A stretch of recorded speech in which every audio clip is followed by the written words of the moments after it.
everyone. Today we're going to be talking to Fred Tutman, the Patuxent Water Keeper, about environmental justice. We hope you enjoy the interview and stay tuned for more videos where we talk to other environmental justice advocates and experts. Enjoy. All right, yes, hello. Thank you so much for being with us today. And just to start off, can you introduce yourself a little bit, your name and your position? Sure. My name is Fred Tutman. I've been the Patuxent River Keeper since 2004 for, I guess that's roughly 17 years, going on 18. I'm an advocate for water quality on the state of Maryland's longest and deepest inside the state waterway. Great, thank you so much. And just to follow up on that, can you describe your work in environmental justice? So we have the philosophical point of view that nearly every pollution infraction is some form of an injustice, whether it's a social crime, whether it's ethnically motivated, whether it's an economic crime. And so we think of environmental justice as something that touches not just people of color, but people who don't have power or don't have access or can't mobilize or organize themselves. So a lot of our work is actually partnering with local communities to help them achieve whatever aims they have, which may or may not concern the Chesapeake Bay. I think that's been a problem sometimes with us. I think the presumption in the region is that because we're working on water, we're somehow working on the Chesapeake Bay. Actually, our community-based work is exactly that. It's community-based work that's flexible enough to accommodate, the aims and the goals and the aspirations of these communities that we touch. And we try and work where we can find the worst ecological problems, but we never work anywhere where we're not invited. We don't roll into a community, start bossing people around or take charge of their issues. We make ourselves available and we listen very acutely to what these communities are struggling with. Great, thank you for that. I think those are a lot of interesting points that you made. Just to follow up on that a little bit, what drew you into this kind of work? Was there any one specific moment or was it a progression? Just could you elaborate on that a little bit? So I've always been interested in community organizing. I grew up in a rural community in Maryland near the Patuxent River. And there, the neighborhood or community hobby was fighting to stave off various encroachments, developments, bad projects people had proposed. We were a community that had a history of farming and nature loving. We were people who liked being outdoors and having the sun on our face. Yet we found that we were always defending our neighborhood, our rural neighborhood, against all kinds of onerous projects that people brought, hope to get launched. So I've always had that kind of ingrained in me that you have to do self-help activism. You have to really struggle. And I do believe that struggle is important.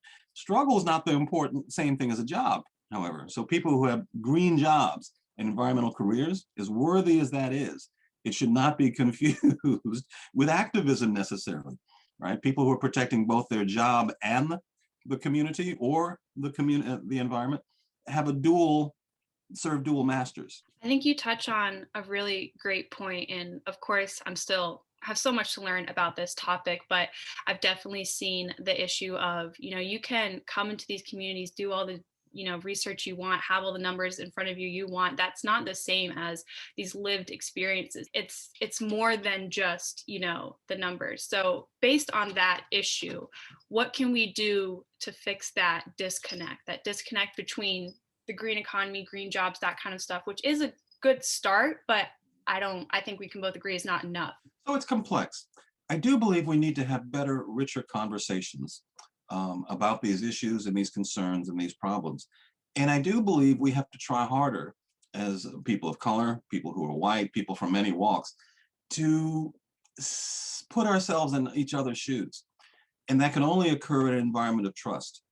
And I realize that trust comes hard. Trust isn't the easiest thing at all to build. We have struggled at Patuxent River Keeper to create an environment where everyone felt welcome, regardless of what walk they come from. That's not easy to do. I'll be the first to admit it. So I do think this is something that we have to struggle with and work our way through. And we're not always culturally competent. I'm not, and maybe you're not, in every place. We have to understand that too. Where do you see the future of the environmental justice movement heading? What is the most significant opposition we face, and what gives you hope? There are overlapping issues in the way the world and the country is working now that have made it particularly hard. It does, I think, go to the basis for how we make community. At Patuxent Water Keeper, we try to build community around love of water and love of a watershed. But I do think these movements generally that only reflect wealth, in other words, they're trying to appease the wealthiest people they can find, will miss the boat on the realities and the experiences that people have that are not leveraged by wealth, essentially. And I find a particularly tone-deaf conservation movement in that respect. So I do think that a movement that is predicated on wealth needs to reboot, because wealth is fungible, which makes these resources very fungible, right? The idea of looking at the economic value of these resources is getting increasing currency. And to me, that is inconsistent with stewardship. You can't have stewardship where ownership exists. And these are public trust resources, which allegedly you can't own. So we're gradually privatizing the world. And I do believe the people with the least power won't get much, right? The same people who get left behind when everyone else is going to Mars, basically. so that troubles me. We don't win a lot of these battles because I don't think we have the mass. I think a bigger, more inclusive movement would be unstoppable. People would be afraid not to clean up the water. So I think where we're going is there's an increasing demand for activism. I think people are becoming more polarized around local action because that's something they can actually change, something they can influence. I don't know if the era of big greens will start to tank, because I do think the big greens act mostly like big corporations do. That's why they have titles like vice president in charge of so-and-so and such. They've emulated the funding sources. Those are not movements that capture hearts and minds. They capture wallets.